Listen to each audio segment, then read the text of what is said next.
सभापति जी, मैं आपका धन्यवाद देता हूं कि इस महत्वपूर्ण विषय पे मुझे बोलने का आपने अवसर दिया, मौका दिया है। मैं सबसे पहले कांग्रेस पार्टी के नेता मनीष तिवारी जी, जिन्होंने बहुत विस्तार से ये बात रखी, जिन मूल्यों को लेकर के हमारे संविधान निर्माताओं ने इलेक्शन कमीशन को लेकर के जो गठन करने का काम किया कि हमारा लोकतंत्र कैसे मजबूत होगा, उस दिशा में जो बात उन्होंने रखी, मैं अपनी भावना और उनके विचार अपने विचारों से मैं जोड़ता हूं। मुझे खुशी है इस बात की कि सरकार ने इस बात पर चर्चा और मौका दिया हम सबको अपनी बात रखने का। अभी जब मैं भारतीय जनता पार्टी के माननीय सदस्य जी का सुन रहा था बात, तो वो बिहार का इलेक्शन और आने वाले भविष्य में जो उत्तर प्रदेश का इलेक्शन है उस पर भी काफ़ी चर्चा कर रहे थे। सभापति महोदय, मैं कुछ बातें ऐसी कहना चाहता हूं जो हम लोगों ने अपनी आंखों से देखा, और जिस इलेक्शन कमीशन से हमें ये उम्मीद थी कि निष्पक्ष काम होगा, निष्पक्ष कार्रवाई होगी, वो हमें कहीं देखने को नहीं मिली। मैं सबसे पहला उदाहरण ये देना चाहता हूं कि एक रामपुर का बाई इलेक्शन जो लोकसभा का हुआ, जब लोकसभा का चुनाव बाई इलेक्शन रामपुर का हो रहा था, तो भारतीय जनता पार्टी की सरकार के मुख्यमंत्री जी और पूरी भारतीय जनता पार्टी ने यह तय किया था कि समाजवादी पार्टी यहां से नहीं जीतेगी, यहां से भारतीय जनता पार्टी जीतेगी। और ये आशंका हम लोगों को थी कि हर तरीके से हम लोगों को दबाया जाएगा, हर तरीके से चुनाव में धांधली की जाएगी। और जिस समय चुनाव शुरू हुआ, वो चीजें हम लोगों को देखने को मिली। सभापति महोदय, वोटिंग के दिन, जिस दिन वोट पड़ रहा था, उस दिन हम लोगों ने देखा कि किस तरीके से पुलिस और पूरा प्रशासन इस बात पे लगा हुआ था कि कोई भी वोटर घर से न निकले। रामपुर का बाई इलेक्शन हमने ऐसा देखा जहां पर पूरा पुलिस प्रशासन, भारतीय जनता पार्टी की सरकार ये कोशिश में लगी थी कि मतदाता बाहर न निकले, और पहली बार भारतीय जनता पार्टी वहां से चुनाव लोकसभा का जीती। ये बाई इलेक्शन लोकसभा की बात कर रहा हूं मैं। और एक एक घटना की सूचना हम लोगों ने इलेक्शन कमीशन को दी है। एक एक घटना के पुलिस क्या कर रही है, पुलिस कहां बैरिकेडिंग लगाई है, पुलिस कहां रोक रही है, कौन पुलिस का अधिकारी कहां जा रहा है, डीएम क्या कर रहे हैं, कमिश्नर क्या कर रहे हैं। और उसके बावजूद भी इलेक्शन कमीशन ने एक भी किसी के खिलाफ कार्रवाई नहीं की। अध्यक्ष महोदय, जब हम ये बात समझ गए कि इलेक्शन कमीशन बायस्ड है, अध्यक्ष महोदय, ये जो नए नए लोग इधर से उधर खिसक गए हैं, या ना बोले तो अच्छा ही है। एक मिनट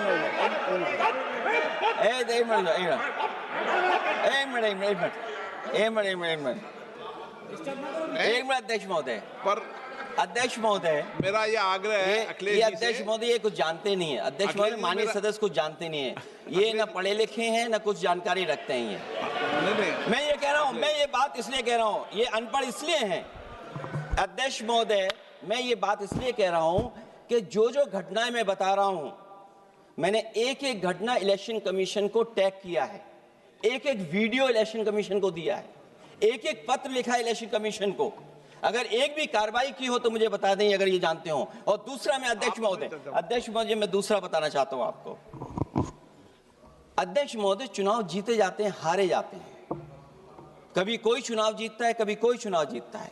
एक समय था जब हम लोग कांग्रेस पार्टी से लड़ते थे, और एक समय आ गया कि जब हम आपसे लड़ रहे हैं चुनाव। कभी ये जीतते हैं, कभी वो जीतते हैं, कभी मैं जीतता हूं।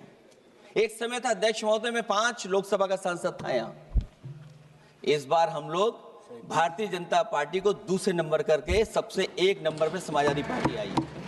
और अध्यक्ष महोदय, ये जहां से आपने कम्युनल पॉलिटिक्स शुरू की थी, जहां से आपने कम्युनल माहौल बनाया था देश में, उस अयोध्या से अगर कोई जीता है तो हमारे समाजवादी पार्टी के अवधेश जी जीत करके आए।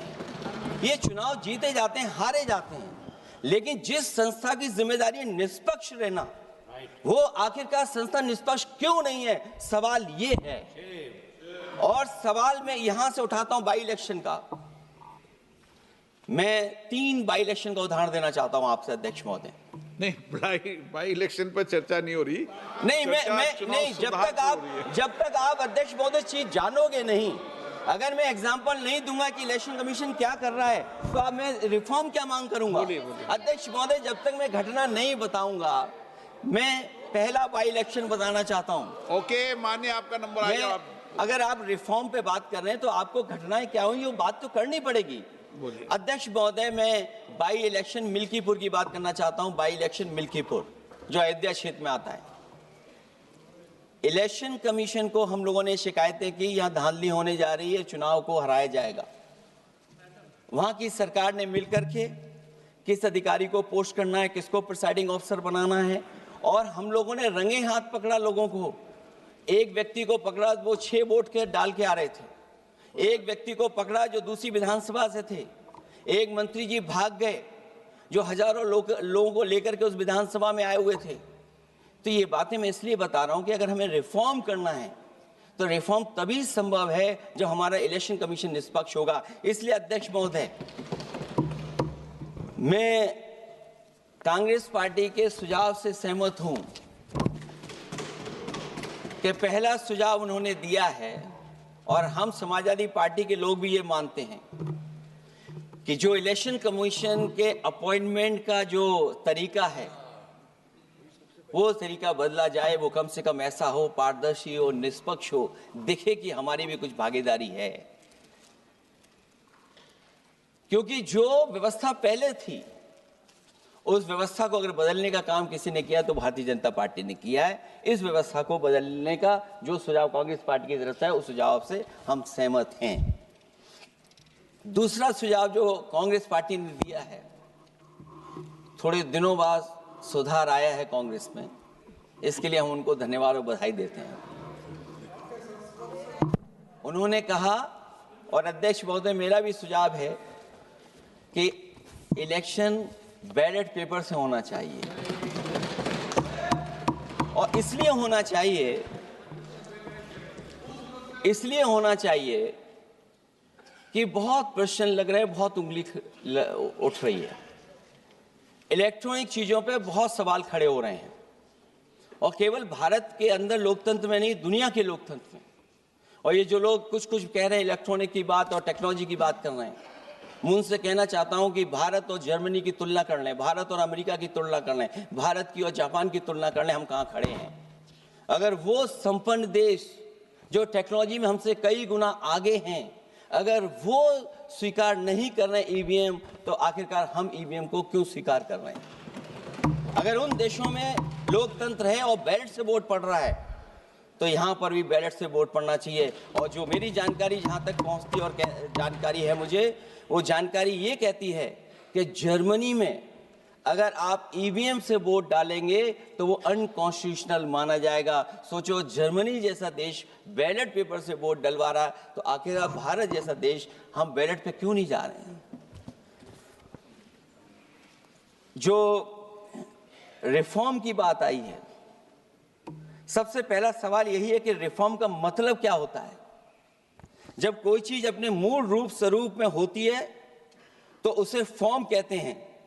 जो वो मूल फॉर्म को खो बैठती है तो डिफॉर्म हो जाती है, और फिर उसी मूल फॉर्म में ले जाने का जो प्रयास होता है वो रिफॉर्म कहलाया जाता है। अध्यक्ष महोदय, सवाल ये भी है कि रिफॉर्म की जरूरत क्यों पड़ी, हमारी चुनावी प्रक्रिया खराब क्यों हुई, उसे खराब किसने किया।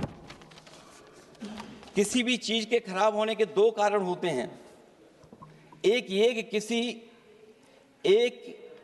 ये कि उसे बाहरी लोगों ने खराब किया, और एक ये कि उसके अंदर से ही किसी ने खराब किया या किसी ने अपने स्वार्थ के लिए करवाया।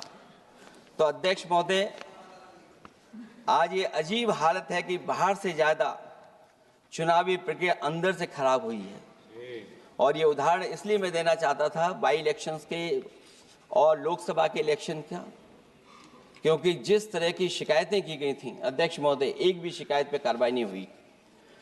एक और मैं उदाहरण देना चाहता हूं फर्रुखाबाद का चुनाव लोकसभा का, हालांकि और लोकसभा के चुनाव को मैं नहीं कहूंगा, लेकिन फर्रुखाबाद का लोकसभा का चुनाव जो पिछली बार 2024 में बड़े करीब से मैंने देखा। वहां के जिलाधिकारी, वहां का पुलिस का प्रशासन पूरे दिन लाठी चलाता रहा और कभी लाइट जाती थी, कभी लाइट आती थी। जब हम लोगों ने जानकारी करने की कोशिश की कि आखिरकार क्यों हो रहा है, तो पता लगा कि उन्हें रिजल्ट बदलना है। तो उत्तर प्रदेश का इस तरह एक रिजल्ट नहीं बदला गया, कई जगह रिजल्ट बदला गया। हम इलेक्शन कमीशन के सामने खड़े रह गए कि इलेक्शन कमीशन को बताते रहे कि धांधली हो रही है, लेकिन इलेक्शन कमीशन ने कोई सुनवाई नहीं की। ये केवल लोकसभा में नहीं, मैं फिर लौट करके आता हूं, जितने भी बाई इलेक्शन हुए हैं वहां पर वोट चोरी अध्यक्ष नहीं हुई, वोट डकैती हुई है। और मैं फिर कहता हूं, जहां जहां आप लोग जीते हो बाई इलेक्शन में, अभी 27 भी आने वाला है, अगर एक भी लोग वो जो विधानसभा आप जीत करके दिखा देना, मैं on the floor of house कह रहा हूं अध्यक्ष महोदय, अगर निष्पक्ष चुनाव होगा तो एक भी भारतीय जनता पार्टी वहां पर सीट नहीं जीतने वाली है। दूसरा कि जो समय समय पर पैसा आ जाता है अकाउंट में, ये लोकतंत्र को सबसे ज्यादा कमजोर कर रहा है। 10,000 बिहार में बांट दिए। अभी सुना है कि बहुत सारी महिलाओं ने कई जिलों में आंदोलन किया है, वो 10,000 के वादे से मुकर रहे हैं लोग। और मुझे याद है कि जिस समय उत्तर प्रदेश में मैं फ्री मोबाइल देने जा रहा था, कैबिनेट से मैंने पॉलिसी पास की थी, लेकिन यही बीजेपी के लोग चिल्ला चिल्ला करके उसको कह रहे थे कि चुनाव को इन्फ्लुएंस करने के लिए ये पॉलिसी लेकर के आए हैं, ये बांटने जा रहे हैं, और उसको रोक लगवाने का काम इलेक्शन कमीशन से किसी ने किया था, तो वो भारतीय जनता पार्टी थी। तो एक तरफ तो अपना पैसा दे रहे हैं आप, दूसरी तरफ कोई जनता के लिए अगर कोई पॉलिसी लेकर के आ रहा है उसको रोकना चाहते हैं। ये भेदभाव अगर किसी ने देखा है तो हम लोगों ने देखा है। फिर तीसरा, हम चाहते हैं कि मीडिया का जो रोल है चुनाव में, कुछ बात हम लोगों को समझ में नहीं आती। हमारे जो गरीब मतदाता हैं वो कभी कभी अध्यक्ष महोदय हमसे पूछते हैं कि आप तो टीवी पे आते हैं और चले जाते हैं, कुछ लोग टीवी पे आते हैं फिर जाते ही नहीं हैं, ये कारण क्या है?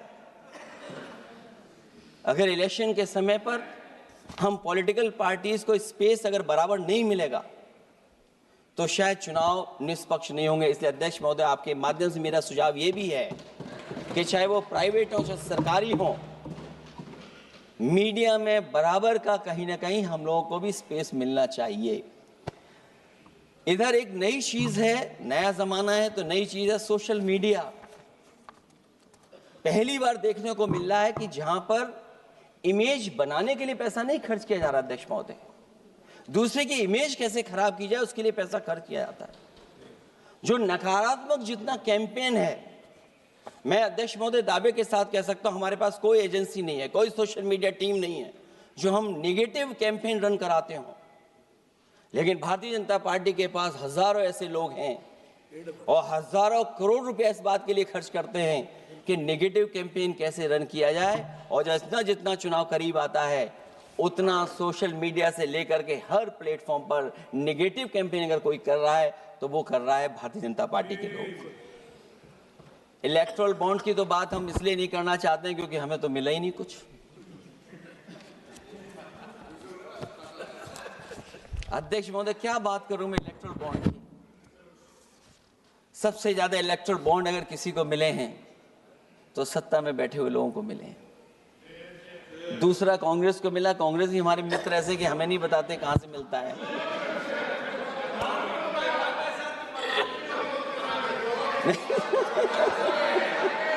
अध्यक्ष महोदय, सबसे ज्यादा चुनावी खर्चा इनके पास, दूसरा खर्चा इनके पास, हम लोगों का भी तो कोई ख्याल रखे अध्यक्ष महोदय, वो आप बता देना। तो ये जो इलेक्ट्रॉन बॉन्ड वाला जो खेल है अध्यक्ष महोदय, ये तो दिखाई देने वाला खेल है। उसमें सोचिए कहां हम लोग टिकेंगे, कहां रीजनल पार्टीज टिकेंगी। इसलिए अगर ये तरीका चुनाव होगा, खर्चा कैसे कम हो, इस पे भी इलेक्शन कमीशन को सोचना चाहिए कि ये खर्चा कैसे कम किया जाए। जहां तक एसआईआर की बात है, जो एसआईआर यूपी में चल रही है, अभी तक 10 लोगों की जान जा चुकी है। बीएलओ जो गांव-गांव जाने की और गली-गली जाने के लिए जिनको काम मिला है, उसमें लगभग 10 लोगों की जान जा चुकी है। 9 लोगों की हमारे पास सूची है। मुरादाबाद में बीएलओ सर्वेश सिंह ने फांसी लगा ली। उन पर काम का बोझ था। 29 नवंबर में बिजनौर में बीएलओ शोभा रानी को हार्ट अटैक हो गया। 29 नवंबर देवरिया लेखपाल आशीष कुमार ड्यूटी के दौरान तबीयत बिगड़ी और फिर उनके बाद मृत्यु हो गई। फतेहपुर में लेखपाल सुधीर कुमार ने शादी के एक दिन पहले फांसी लगा ली। और इस परिवार से तो मैं खुद मिला था जाकर के। अध्यक्ष महोदय, जब परिवार के लोगों से बातचीत हुई तो उन्हें ये बताया उन्होंने कि इतना काम का बोझ था उनके ऊपर, अधिकारी इतना दबाव बना रहे थे कि वो क्या करते। और जो इलेक्शन कमीशन ने अध्यक्ष महोदय कहा कि हम ट्रेनिंग देंगे बीएलओ को, मैं ये दावा कर सकता हूं कि उत्तर प्रदेश के बहुत कम बीएलओ को ट्रेनिंग मिली होगी। और यहां मैं कह सकता हूं कि एक भी बीएलओ को ट्रेनिंग नहीं दी गई जो देनी चाहिए थी। और जो बीएलओ लगाए गए हैं उनका पूरा परिवार लगा हुआ है कि कैसे भी अपने बीएलओ जो परिवार के सदस्य हैं उनकी मदद पहुंचाएं। महिला है वो फॉर्म नहीं भर सकती, कई बार उसके परिवार के सदस्य लगे हुए हैं कि कैसे फॉर्म भरवाएं हम उनका। तो 9 लोगों की जान गई है। हमने अपनी पार्टी की तरफ से तो 2 लाख रुपए की मदद की है। हमारी मांग होगी कि चुनाव आयोग और इस लोकतंत्र को मजबूत करने के लिए जो मदद होनी चाहिए 1 करोड़, और उनको सरकारी नौकरी मिलनी चाहिए। धांधली कैसे होती है, चुनाव होने से पहले ही वोट कट जाते हैं। हमारे राजीव राय जी बैठे होंगे माननीय सदस्य, वो किताब लाए कि नहीं लाए? चुनाव घोषित नहीं हुआ वहां पर, लेकिन सरकार के लोगों ने मिलकर के वोट पहले ही काट दिया। अध्यक्ष महोदय, वहीं से दिखा दो, ये लिस्ट है। अगर एक भी इसमें गलत हो तो बता दीजिए, एक भी गलत हो अध्यक्ष महोदय। चुनाव हुआ नहीं उससे पहले इलेक्शन कमीशन ने वोट काट दिए। और कितने वोट काटे हैं? 15,000 वोट काटे हैं। और 2027 के 22 के चुनाव में मैंने आरोप लगाया था कि इलेक्शन कमीशन ने जानबूझ करके और सरकार के लोगों ने मिल करके उत्तर प्रदेश में हर विधानसभा में वोट काटे थे और चिन्हित कर करके वोट काटे थे। और ये चिन्हित किया था कि ये समाजवादी पार्टी का वोट कौन है जिसको काटा जाए, और हजारों की संख्या में वोट काटे थे। और जब इलेक्शन कमीशन से हम लोगों ने शिकायत की तो उन्होंने एफिडेविट मांगे थे। मैंने हजारों लोगों के एफिडेविट दिए थे अध्यक्ष महोदय, और ये कहा था कि ये जिंदा थे। 17 में वोट डाला उन्होंने और 22 में जाकर के उनका वोट कट गया है।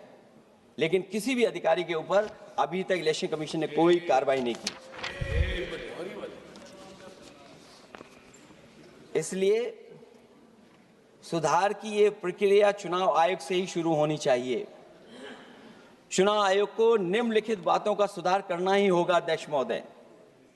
चंडीगढ़ में कैमरे के सामने की चोरी पर, बंदूक तानकर वोटरों को वोट डालने से रोकने पर, उपचुनाव में चुन चुनकर एक अधिकारी पोस्ट करने पर, जीतने के बाद भी सर्टिफिकेट बदल देने पर, चुनाव आयोग को हमारे द्वारा दिए गए हजारों एफिडेविट्स प्राप्त न होने की झूठी बात पर, जबकि हमारे पास जमा करने की रसीद है, वॉशिंग मशीन फार्मूले पर जिसमें एक दिन पहले का भ्रष्टाचारी अगले दिन भद्राचारी हो जाता है और ऊंचे पद पर बैठा दिया जाता है, सत्ताधारियों के पैसे बांटने पर पकड़े जाने पर, सिद्धांतहीन राजनीति पर भी होना चाहिए, चुन चुनकर पीडीए के वोट काटने पर भी होना चाहिए, नकली वोटर से वोट डलवाने पर भी, नकली आधार कार्ड बनाकर चुनावी खेल करने पर, एक वोटर के द्वारा कोई वोट डालने पर, चुनाव के दौरान योजना चलाकर घूस देने पर। और अध्यक्ष महोदय, मैं ये जरूर कहना चाहूंगा कि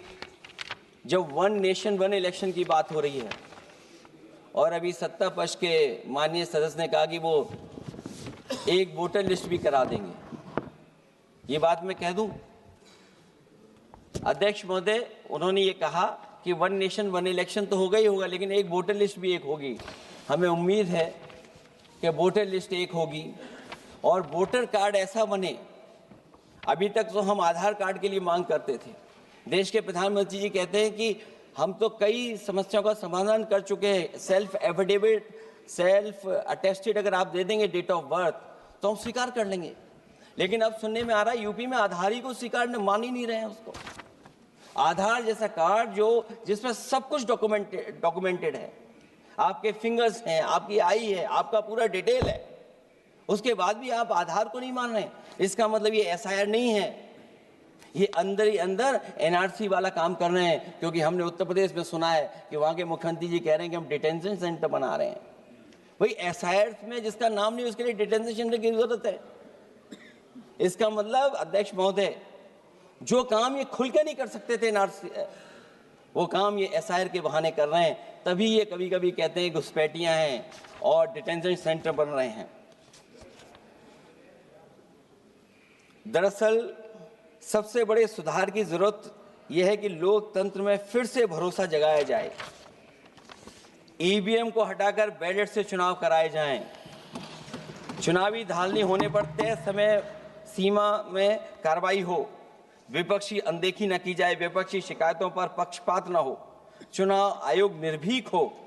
चुनाव आयोग सरकार के इशारे पे काम न करे। चुनाव आयोग निर्भीक हो।